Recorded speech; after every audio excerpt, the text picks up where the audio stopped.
오늘 하나님께서 우리에게 주시는 말씀은 창세기 39장 2절에서 3절입니다.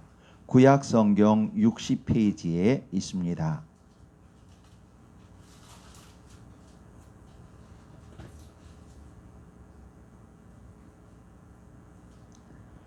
두 절이므로 우리가 함께 봉독하겠습니다. 시작.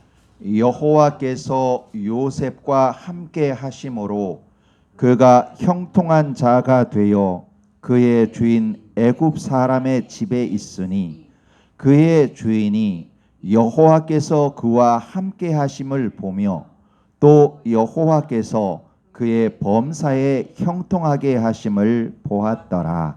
아멘. 다 자리에 앉으시겠습니다.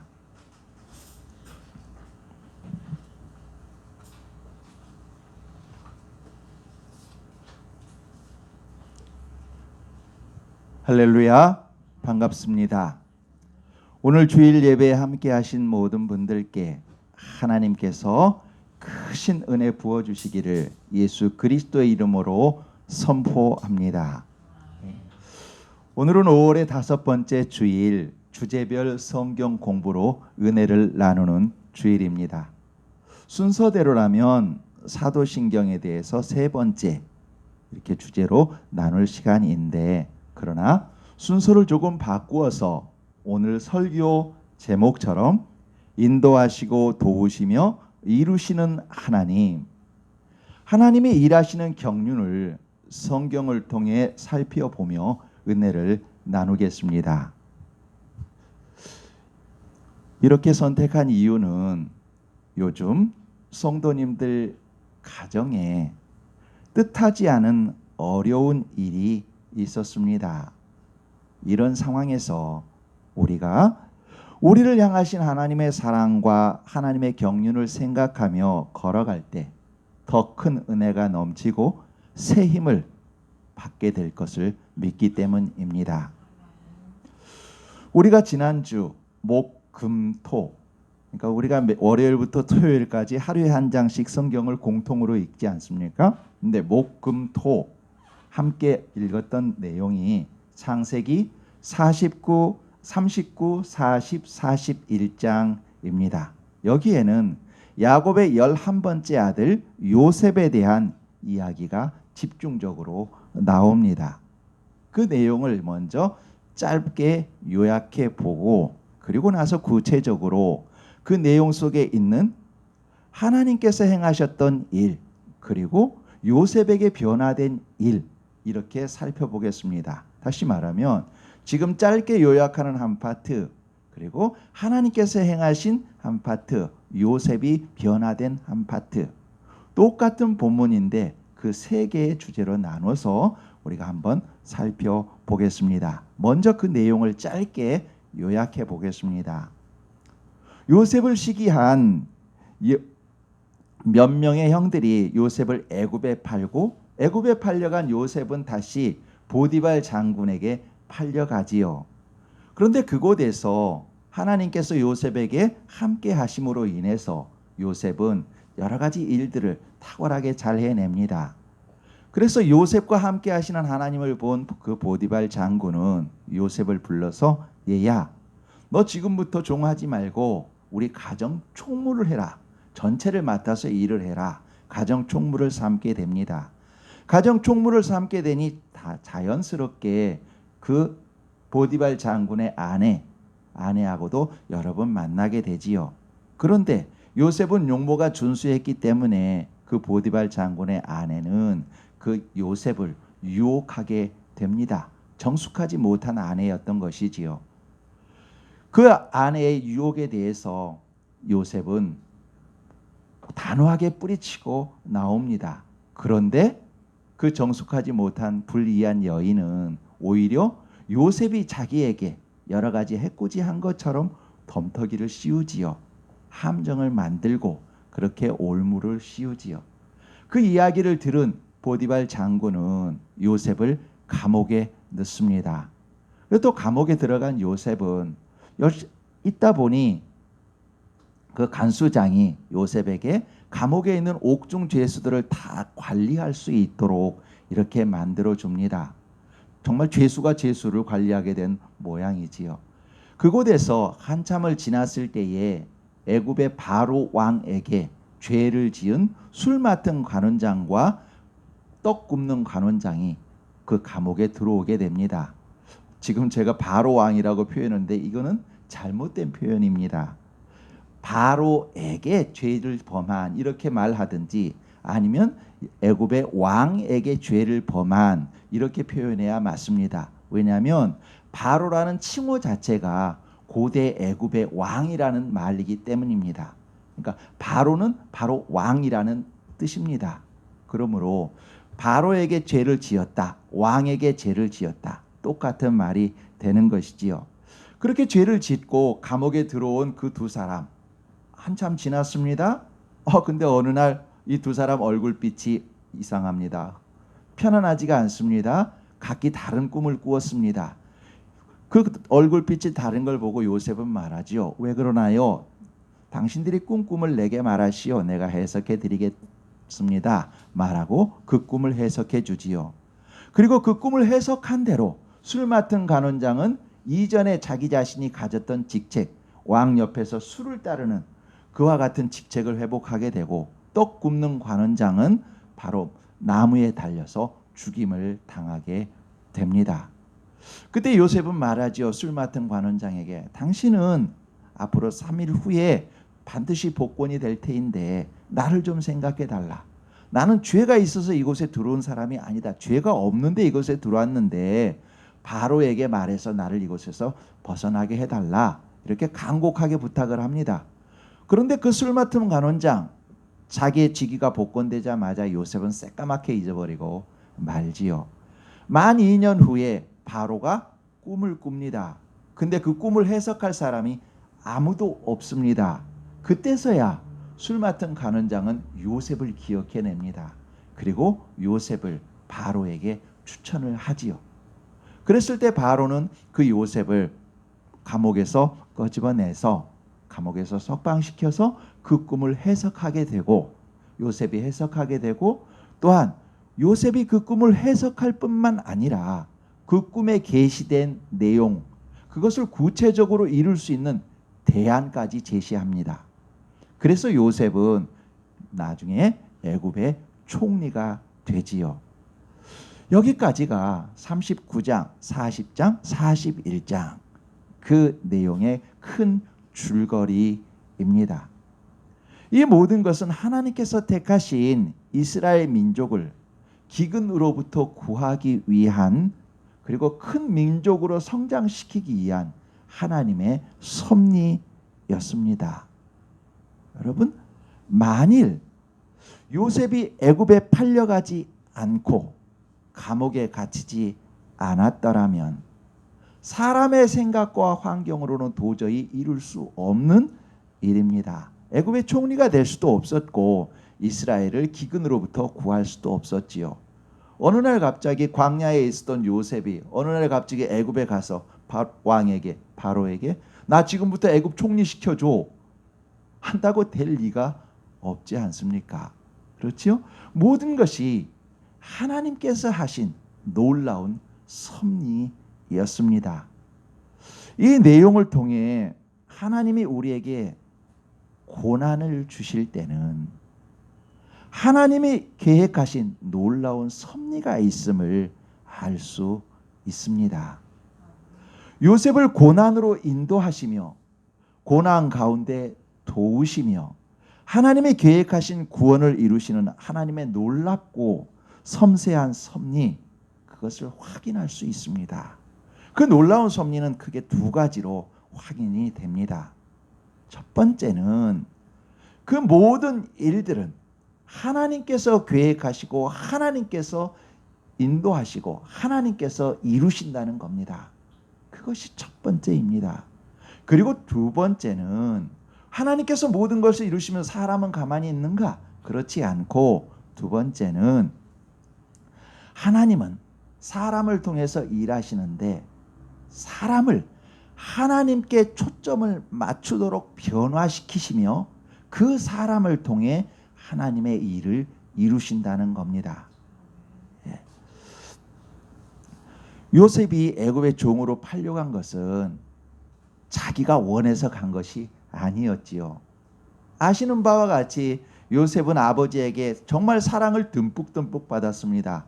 다른 형제들은 다 떨어진 누더기 옷을 입었다면 요셉은 채색 옷을 입었습니다. 아주 컬러풀 맨날 다림질해서 입은 거지요. 자, 그와 같이 사랑받는데 누가 애굽의 종으로 가고 싶겠습니까? 자기 의지와는 전혀 상관없이 형들의 시샘으로 요셉은 애굽의 종으로 팔려갔습니다. 요셉이 고난의 자리 애굽의 종으로 팔려가도록 하신 분은 다름 아닌 하나님이셨습니다. 고난의 풀무 속으로 집어넣는 분이 하나님이셨습니다.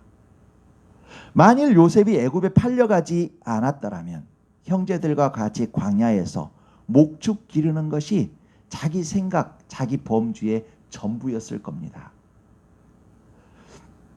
그러나 요셉이 애굽으로 팔려갔기에 광야에서 배울 수 없었던 다양한 내용을 애굽에서 배웁니다. 또 이스라엘이 정착할 수 있는 고센 땅을 이스라엘 민족보다 먼저 확인하고 확보하게 됩니다. 다시 말하면 요셉은 종으로 팔려갔지만 이스라엘 민족을 구원할 구원자로 뽑힌 것입니다. 우리가 원하지 않지만 우리에게 다가오는 고난은 결코 고난으로 끝나지 않습니다. 하나님의 인도하심 속에서 선한 열매를 맺기 위해 땅 속에 심기는 과정일 뿐입니다. 요셉이 애굽에서 보디발 장군의 종으로 팔려가도록 만든 분도 하나님이십니다. 애굽의 노예로 왔습니다. 노예 시장에서 많은 사람이 노예를 사갑니다. 어떤 사람은 장사꾼이 와서 노예를 사갈 수도 있습니다. 어떤 사람은 평민, 좀 부유한 평민이 와서 사갈 수도 있습니다. 그런데 요셉은 보디발 장군에게 팔려갔습니다. 자기가 나는 장군 밑으로 갈 거야 자원한 게 아니지요. 하나님께서 뜻이 있어서 보디발 장군에게 팔려가게 하신 겁니다. 보디발 장군의 집에서 가정총무로 되도록 하신 분도 하나님이십니다. 하나님께서 하셨습니다. 요셉이 아무리 총명하고 일을 잘한다 하더라도 노예입니다. 더군다나 지금 요셉의 나이는 17살 어린 나이입니다. 지식도 짧습니다. 일을 처리하는 경륜도 얕습니다. 그런데 노예이면서 17살인 그가 애굽의 가정 총무가 되었습니다. 하나님께서 하신 것이지요. 그 이유는 오늘 본문의 내용처럼 하나님께서 요셉과 함께 하시며 하나님이 요셉을 범사에 형통하게 하시는 것을 보디발 장군이 보도록 하셨습니다. 그래서 요셉을 보디발 장군이 가정총무로 삼게 했습니다. 애굽의 종으로 고난으로 부르신 하나님은 요셉을 홀로 두지 않으시고 요셉과 함께 하시며 도우셨습니다. 여러분, 우리가 걸어가는 길 또한 다르지 않습니다. 하나님이 우리를 어려움 속으로 인도하셨으면 하나님은 우리와 함께 하시며 우리를 도우십니다. 장군의 아내, 정숙하지 못한 아내가 요셉을 자신을 희롱했다고 누명을 씌웠을 때 일반적이라면 노예가 주인의 아내를 희롱했으니 당연히 더 볼 것도 없이 사형입니다. 그렇지 않습니까? 그런데 사형이 아닌 정치범들이 갇히는 감옥에 요셉을 갇히게 하십니다. 하나님이 하신 것이지요. 하나님께서 보디발 장군의 마음을 움직여 사형이 아닌 정치범들이 갇히는 감옥에 들어가도록 요셉이 들어가도록 하나님께서 하신 겁니다. 감옥에서도 하나님은 당신이 요셉과 함께 하심을 간수장이 경험하게 하십니다. 그래서 옥중 죄수를 다 관리하게 하지요. 요셉이 관수장에게, 관수장 가만히 계셔. 힘들지? 많이 그동안 고생 많았어. 지금부터 내가 죄수들을 다 관리할게. 가만히 있어.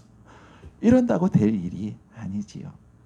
하나님께서 요셉과 함께 하심을 간수장이 보게 했고, 그리고 나서 그것 때문에 간수장이 요셉을 믿고 옥중의 죄수들을 다 관리하게 한 것이지요. 그 과정에서 바로의 술 맡은 관원장과 떡 굽는 관원장을 만나게 하시고 각기 다른 꿈을 해석하게 하시고 그 해석대로 이루어 준 분도 하나님이십니다.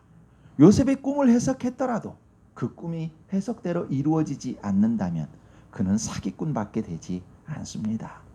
하나님께서 그 일을 이루신 것이지요. 또한 요셉을 감옥에서 꺼내주시고 애굽의 총리가 되게 하신 분도 하나님이십니다. 요셉은 술 맡은 간원장에게 간곡하게 부탁했습니다. 나 죄 없어. 이곳에서 좀 벗어나게 해줘. 간곡하게 부탁했지만 그 술 맡은 간원장은 요셉을 까마득히 잊어버렸습니다.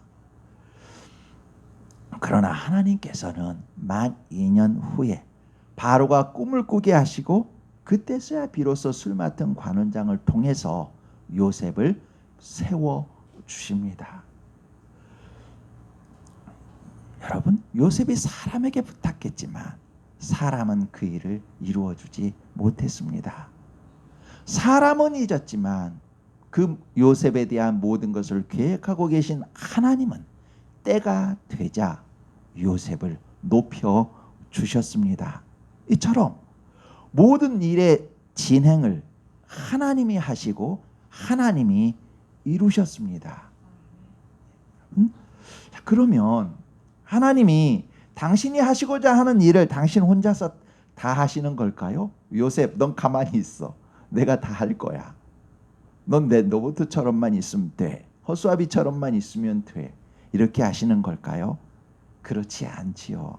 하나님은 우리를 인격적으로 만나고 싶어 하시고 인격적으로 대화하고 싶어 하십니다. 우리가 자발적으로 무엇인가를 하기를 원하시지요. 또 그것을 위해서 도우시지요. 그래서 하나님은 사람을 변화시키십니다. 먼저 사람을 하나님께 초점을 맞추도록 변화시키시며 그 변화된 그 사람을 통해 하나님의 일을 이루십니다. 다시 한번 말씀드립니다.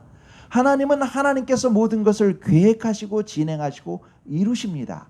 그런데 사람과 함께 하십니다. 어떤 사람? 사람이 하나님께 초점을 맞추도록 변화시키시고 그 변화된 사람을 통해서 일을 하십니다. 다시 한번 여러분 요셉이 걸어온 길을 되짚어 보시겠습니다. 세 번째 살펴보는 거지요. 요셉이 아버지 집에서 살 때는 아직 어리기도 했지만 아무것도 부러울 것이 없는 철부지였습니다. 철부지 중에 철부지였습니다. 그러니 형들에게 시샘을 받았고 형들에 의해서 노예로 팔려가게 된 겁니다. 형들에게 시샘이 될 채색 옷, 그것을 입는 것을 마다하지 않은 철부지였습니다. 한두 번은 입을 수 있습니다. 그런데 들판에 가서 형들 일하는 걸 보면 혹은 형들 노는 걸 보면 이 옷 갖고는 안 되는구나. 형들하고 같이 어울리려면 이 옷을 벗고 형들하고 같은 옷을 입어야 되는구나. 알았어야 합니다. 그런데 그는 그것을 알지 못합니다. 아버지가 주신 그 옷 당연한 것으로 알고 날마다 대림질한 깨끗한 옷 입고 형들하고 어울리지 않습니다. 그리고 형들이 잘못한 것을 아버지께 그대로 고자질합니다. 그러니 형들이 그 요셉을 미워할 수밖에 없는 것이지요. 이처럼 철부지였습니다. 그것만 철부지였나요? 아니요. 그보다 더한 철부지의 모습도 있었습니다. 하나님께서 요셉에게 꿈을 꾸게 하셨습니다. 이거는 그냥 보통 꿈이 아니었지요. 요셉의 곡식단은 그대로 있었고 형들의 곡식단이 요셉에게 와서 절하는 꿈이었습니다. 이것은 요셉이 왕이 되고 가장 높은 자가 되고 형들은 요셉의 종이 된다는 그런 꿈입니다. 그런데 그 꿈을 더 깊이 생각해 보지 않고 형들한테 가서 자랑합니다. 형들 내 종된데. 이를 자랑한 요셉. 철부지 중에 철부지입니다. 여러분, 그러니 그런 철부지가 하나님의 공의, 하나님의 사랑, 하나님의 경륜 이런 것들을 생각했을 리 없습니다. 그냥 철부지일 뿐입니다. 자, 이런 요셉이 형들에 의해서 애굽의 종으로 팔려갑니다. 종으로 팔려갈 때 그 마음은 어땠을까요? 맨 처음엔 형들이 정말 밉도록 미웠을 겁니다. 형들이 이럴 수 있어? 어쩜 이러지? 미웠을 겁니다. 그리고 혼자라는 것 때문에 외로웠을 겁니다. 그리고 무서웠을 겁니다. 나 어떻게 되지? 죽는 거 아니야? 무서웠을 겁니다. 그러다가 종으로 팔려가는 과정 속에서 내가 왜 팔려가지? 형들한테 미움받았지. 왜 미움받았지? 그래, 내가 미움받을 짓을 했구나. 자기의 죄를 돌아보게 됩니다. 회개하게 되는 것이지요. 그 회개와 함께 아버지와 하나님을 생각했을 겁니다. 두렵습니다. 회개합니다. 그 과정 속에서 가장 떠올리는 것은 자기 아버지 그리고 하나님입니다. 어떤 하나님인가요? 자기 아버지와 함께 하셨던 하나님입니다. 아버지 야곱은 아버지 이삭과 형 에서를 속여 장자의 축복권을 빼앗은 사람입니다. 그러다가 외삼촌을 향하여 가다가 베델이라는 곳에서 하나님을 만났던, 고난 속에서 하나님을 만났던 아버지입니다. 그 이야기를 요셉은 아버지에게 들었었습니다. 또 형 에서를 만나러 올 때 형이 400명을 데리고 온다는 그 소식에 두려워서 야복강가에서 야곱은 밤새도록 천사와 씨름했었던 이야기도 요셉은 아버지 야곱을 통해 들었습니다. 자, 이제 죽음 앞에 있습니다. 종으로 팔려갑니다. 두렵습니다. 그 가운데서 가장 생각나는 것은 아버지가 만났던 하나님입니다. 왜냐하면 아버지는 멀리 계시고 자기를 도울 수 있는 분은 하나님밖에 없습니다. 그러니 이제 이 고난 가운데서 생각할 수 있는 이는 오직 하나님뿐입니다. 요셉은 이 고난 때문에 지금까지 생각해보지 못했던 하나님을 생각하게 되고 하나님을 향하여 부르짖게 됩니다. 고난이 없었다면 절대로 하나님께 부르짖을 수 없었습니다. 그러나 그 고난 때문에 이제 하나님 도와주세요. 하나님 도와주세요. 하나님만이 도우실 수 있어요. 하나님께 기도하게 됩니다. 여러분, 하나님께 간절히 기도한 그 모습, 이제는 하나님께서 기뻐하시는 일만 해야지. 그래야 내가 하나님께 이쁨 받고 하나님으로부터 구원받지. 하나님만 생각하게 됩니다. 그런데 여러분, 우리가 무엇인가 골똘히 생각하면 그 골똘히 생각하는 것은 겉으로 드러납니다. 경험 다 있으시죠? 누군가를 미워하는 마음이 있으면 이맛살이 찌푸려지는 것으로부터 해서 그 얼굴에 미워하는 빛이 드러납니다. 그 눈동자에 누군가를 미워하는 마음이 드러납니다. 반대로 하나님을 생각하면 하나님에 대한 것이 그 눈동자와 모습 속에 드러납니다. 반드시 드러나게끔 되어 있습니다. 모세가 하나님을 만나고 내려올 때 어땠나요? 그 얼굴에 빛이 나서 사람들이 쳐다보지 못하고 얼굴에 수건으로 가렸다고 했습니다. 거룩한 것을 보고 거룩한 것을 생각하면 반드시 그 얼굴에, 모습에, 행동에, 말에 드러날 수밖에 없습니다. 여러분, 그래서 하나님을 만나면 얼굴이 밝아지고 목소리가 부드러워지며 사용하는 말에 생기가 생깁니다. 절망에서도 희망을 만드는 말을 합니다. 가시돋친 말이나 부정적인 말은 사용하지 않으려고 애쓰고 사랑과 격려의 말을 하며 하나님을 보여주는 말을 합니다. 격한 억양은 부드럽고 따뜻한 억양으로 변화가 됩니다.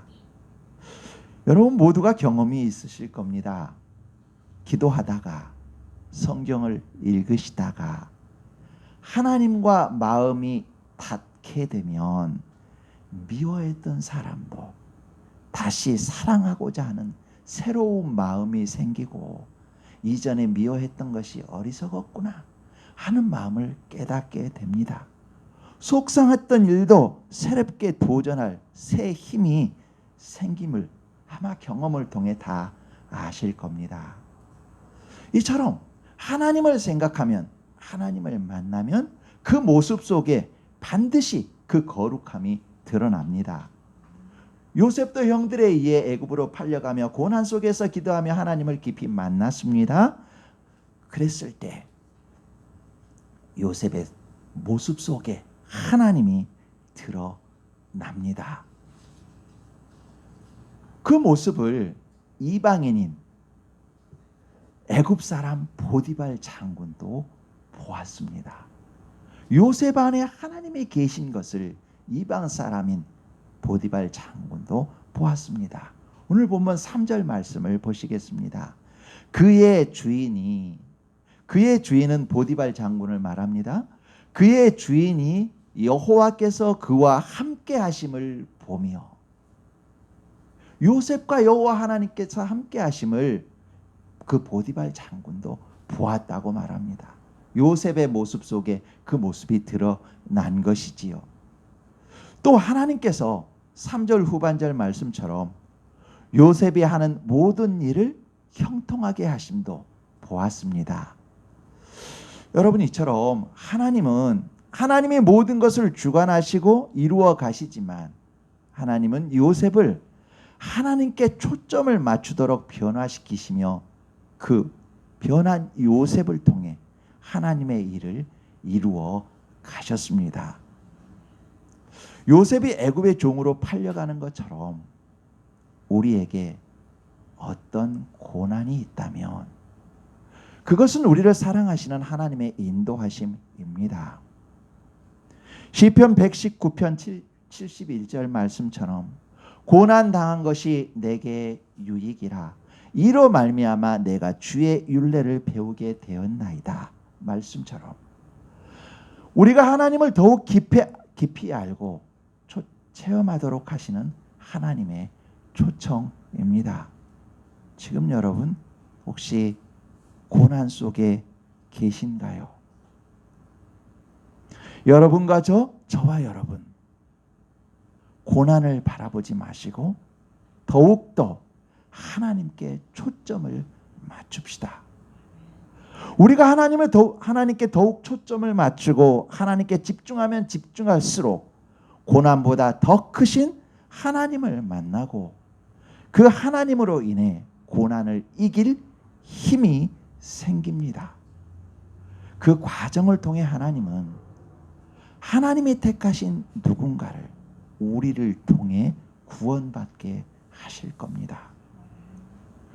하나님이 요셉이 하나님께 모든 초점을 맞추며 걸어갔던 그 내용은 다른 곳에서도 드러납니다. 보디발 장군의 불의한 아내가 요셉을 유혹했을 때 요셉은 단호히 말합니다. 39장 9절입니다. 우리 함께 읽겠습니다. 시작.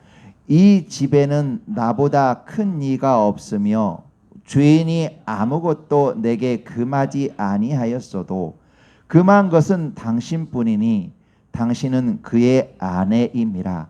그런즉 내가 어찌 이 큰 악을 행하여 하나님께 죄를 지으리이까. 아멘. 요셉은 주인의 아내와 자신 둘밖에 없는 공간에서 가장 먼저 생각한 것이 하나님이었습니다. 자신의 감정이나 자신의 유익 그것을 생각하지 않았습니다. 오직 이것이 하나님께서 기뻐하시는 것인가 하나님이 금하신 것인가를 생각했습니다. 우리에게 유혹이 올 때 각자 다 다르겠지만 그 유혹이 올 때 우리는 어떻게 하는지요? 그저 쉬운 예를 들자면 기도를 쉬게 하자는 유혹. 오늘 하루 좀 기도 쉬지. 오늘 하루 성경 읽는 거 좀 쉬지. 이번 주만 주일 성수 빼먹지. 바쁜 일 있잖아. 이 정도 유혹은 괜찮아. 이 정도는 괜찮아. 라는 이런 다양한 유혹들 앞에서 우리는 무엇을 먼저 생각하는지요? 그 유혹에 넘어가는 나 자신의 감정이 먼저 주인이 되는지요? 아니면 우리를 지으신 우리의 주인이신 하나님을 먼저 생각하고 하나님이 기준이 되시는지요? 특별히 혼자 있을 때 혹은 단둘이 있을 때 우리들은 우리 자신을 어떻게 관리하시는지요? 요셉은 어떤 상황 속에서도 먼저 하나님을 우선하여 생각했습니다. 또 요셉은 하나님이 자기에게 주신 달란트를 사용할 때도 하나님을 먼저 생각했습니다. 하나님이 주인이심을 먼저 의식했던 것이지요. 술 맡은 관원장과 떡 굽는 관원장들이 꿈을 꾸었을 때 이렇게 말합니다. 그 꿈의 해석을 해주면서 해석은 하나님께 있지 아니하니까 청컨대 내게 이르소서. 분명 요셉은 하나님께서 자기에게 주신 꿈 해석하는 달란트가 있습니다. 그런데 그 달란트를 사용할 때 무엇이라 말하는가? 그거 내가 해석해 줄게. 하나님께서 내게 그거 달란트 주셨다니까 내가 해줄 수 있어. 말하지 않습니다. 꿈의 해석은 하나님께 있지 아니합니까? 말씀하십시오. 하나님께서 그것을 해석해 줄 것입니다. 하나님의 이름으로 하나님의 안에서 그 일을 그 달란트를 행합니다. 애굽 왕 앞에서 말합니다. 애굽 왕 바로가 이렇게 말하죠. 요셉에게 들은즉 너는 꿈을 들으면 능히 푼다 하더라. 이렇게 말하자 요셉은 바로에게 이렇게 말합니다. 내가 아니라 하나님께서 바로에게 편안한 대답을 하시리이다. 요셉은 이처럼 어떠한 상황 속에서도 자기에게 주신 그 달란트를 사용할 때 하나님께서 주셨음을 분명히 알고 행했습니다. 여러분은 어떠신가요? 누군가에게 가장 쉬운 예를 하나 들지요. 누군가에게 적선할 때 내가 너에게 이만큼 주었어라는 자기의 이름을 혹시 먼저 드러내진 않습니까? 분명 그것은 하나님께서 주셔서 줄 수 있는 것인데도 불구하고 마치 자기가 주는 것처럼 하시지는 않습니까? 기도하는 것도 마찬가지지요. 하나님께서 우리에게 마음을 주셨기에 기도하는 것인데 마치 내가 다 하는 것처럼 혹시 우리는 그런 교만 속에 있지는 않을까요? 여러분, 우리에게 주신 달란트를 사용할 때 우리는 어떻게 사용하고 있을까요? 요셉은 하나님을 만나는 과정을 통해서 변화가 되어 갔습니다. 채색 옷을 하나님께서 자신만을 위해 주신 것이 아니라 채색 옷을 주신 하나님의 뜻을 따라 다른 사람에게 입혀주는 사람으로 승화되어 갔습니다. 여러분, 우리들도 그렇게 더 높은 신앙으로 승화되어 가기를 예수님 이름으로 축원합니다. 요셉이 이전에는 채색옷을 자기만 입었었다면 이제는 그 채색옷을 주신 하나님의 뜻을 생각하며 타인에게 채색옷을 입혀주는 모습, 그 대표적인 예가 창세기 50장 19절에서 21절에 나옵니다. 구약성경 81페이지에 있습니다. 창세기 50장 19절에서 21절입니다. 이 내용은 아버지 야곱이 죽자 요셉을 애굽에 팔았던 형들이 두렵습니다. 여태까지는 요셉이 아버지 때문에 우리에게 복수를 안 했을지 모르지만 아버지가 돌아가셨으니 이제 요셉이 우리에게 복수할지 몰라. 두려워. 어떻게 하지? 그걸 느끼고 요셉에게 가서 자기들의 죄를 회개합니다. 요셉아, 우리가 잘못했다. 그렇게 말합니다. 그때 요셉이 그 형들에게 하는 말입니다. 형들에게 채색 옷을 입혀주는 말입니다. 우리 함께 19절에서 21절 읽도록 하겠습니다. 시작. 요셉이 그들에게 이르되 두려워하지 마소서. 내가 하나님을 대신하리이까.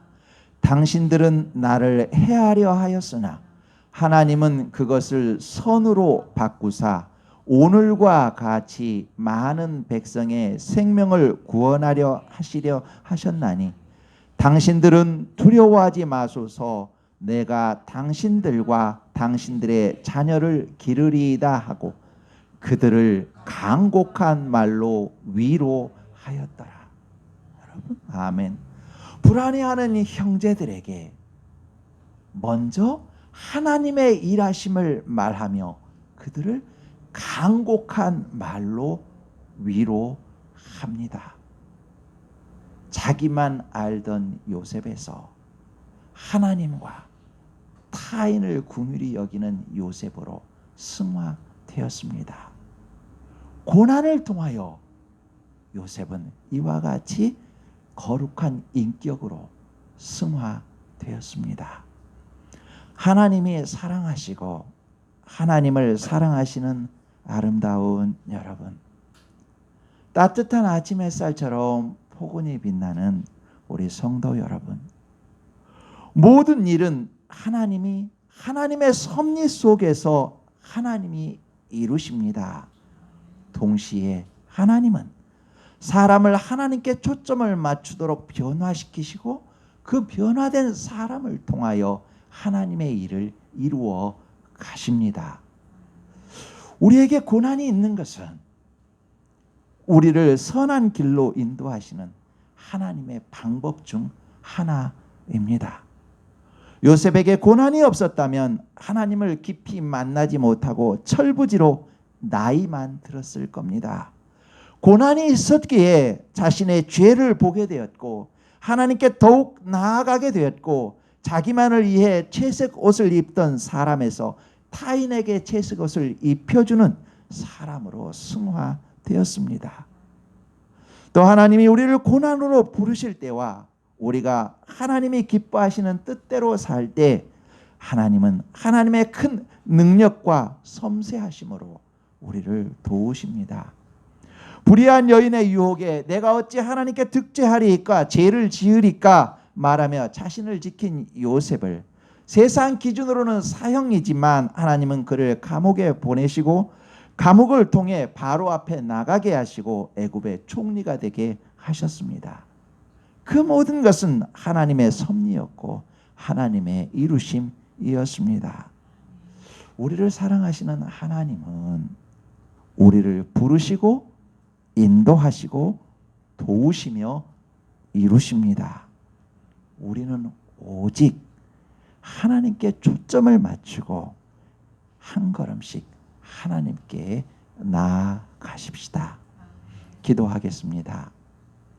하나님 아버지, 고난이 고난으로 끝나지 않고 선하고 아름다운 열매를 맺는 씨앗 뿌림임을 다시 알려주셔서 고맙습니다.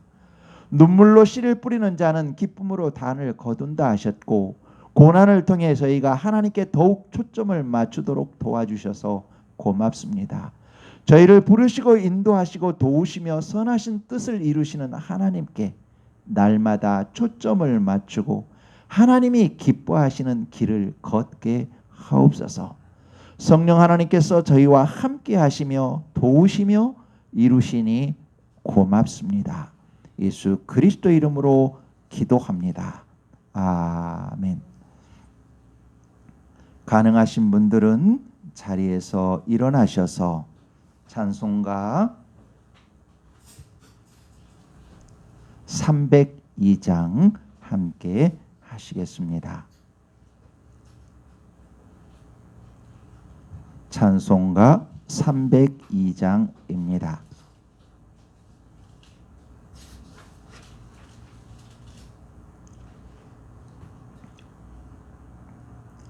내 주 하나님 넓고 큰 은혜는 저 큰 바다보다 깊다. 너 곧 닷줄을 끌러 깊은 데로 저 한가운데 가보라.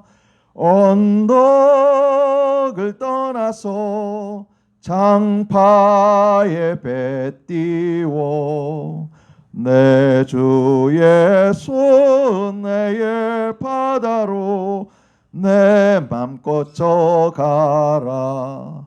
왜 너 인생은 언제나 거기서 저 큰 바다 물결 보고 그 밑 모르는 깊은 바다 속을 한번 헤아려 안 보나.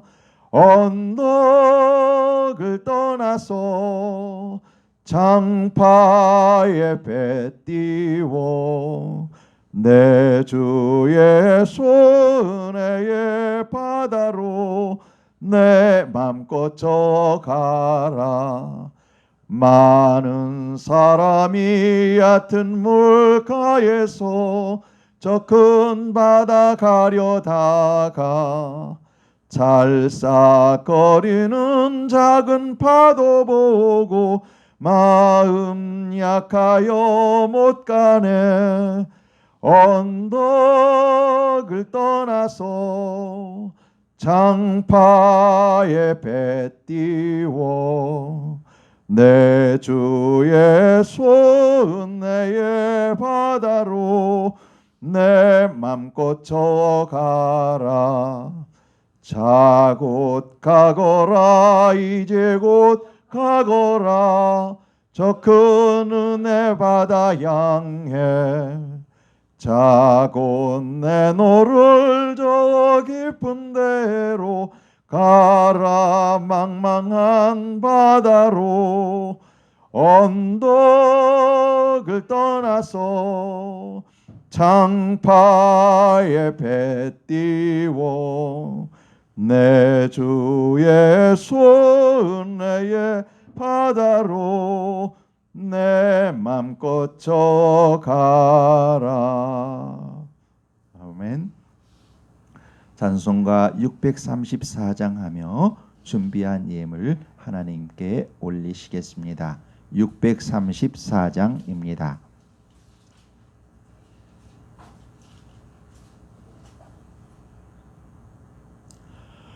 모든 것이 주께로부터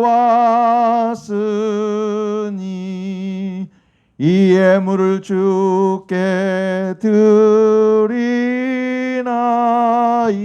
드리나이다. 아멘. 기도하겠습니다. 하나님 아버지, 지금까지 지나온 날들이 모두 하나님의 은혜였습니다. 당시에는 잘한 일 같았는데 돌아보니 부끄러운 일이었습니다.